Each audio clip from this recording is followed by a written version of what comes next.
If two-day tests and throw caution to the wind bazballing isn't your kind of thing, then let us travel back in time to the eerily prescient days of the 1930s, a decade of rising nationalism, dodgy economies and test match cricket once again under the magnifying glass. Sound familiar? England's tour of South Africa during the winter of 1938-39, or summer if you're Antipodean inclined, had reached the fifth and final test with the score at 1-0 in favour of the mother country.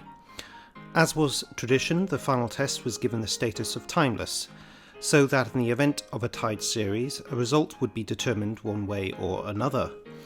Although popular up until that point, some of the cricketing establishment had begun turning on the longest of long formats. During the 1938 Ashes, a Len Hutton record-breaking grandest of granddaddy triple century helped England to a stratospheric total of 903 for 7 at the Oval. Wisden's 1939 edition, which coincidentally was published during the South African tour, stated fairly soberly in regards to the Oval match that the time-limitless match we now believe to be dead. They couldn't have been more prophetic with what was to come.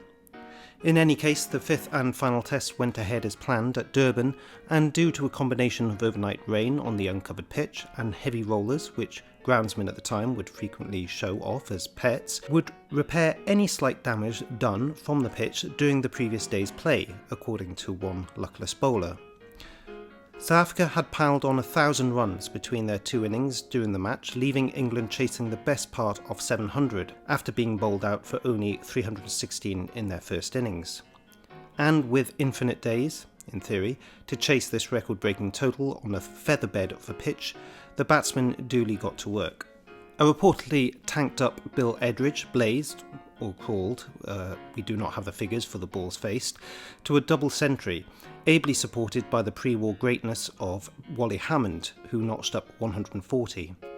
On it went until the 10th day of the match. One had been lost to rain, until England were in touching distance of the target. However, at 654 for 5, just 42 runs from victory, a combination of factors including rain, a steamship, the spectre of war, and probably boredom brought an early end to proceedings. Even the Guardian newspaper gave up following the match at this point, making an unkindly comparison stating that even chess has its limits. Before the match was cancelled and the bowlers provided a darkened room to think about their ill-chosen career choice, there was some debate about having the England batters stay behind in Durban and thus extending play to an 11th day for a result, as though they were being held hostage and punished for putting everyone through such drudgery. England, though, had missed the boat, quite literally, which had sailed on to Cape Town and so had to catch their train in time to reach the next port of call. A certain man, however, had decided to start shaking things up a bit back in Europe. Probably aghast at the slow batting on show, Hitler's armies promptly invaded Czechoslovakia the very next day after the test had finished. As John Lazenby in his book Edging Towards Darkness writes, comparing the fading light of a day's play to the ending of an epoch, the jarring juxtaposition of play ticking over at the pace of a grandfather clock winding slowly down while Europe hurtled inexorably towards war. To reinforce the tragedy, Headley Verity, the Yorkshire spinner who sent down a then record of 766 deliveries in the match, was to fall victim in the oncoming conflict, along with 2 other participants in the fateful test. When the clouds of war finally lifted and play returned to the test match format in the mid-1940s, it was agreed by all parties, eventually, that timeless tests were of a bygone era and wouldn't suit the post-war times.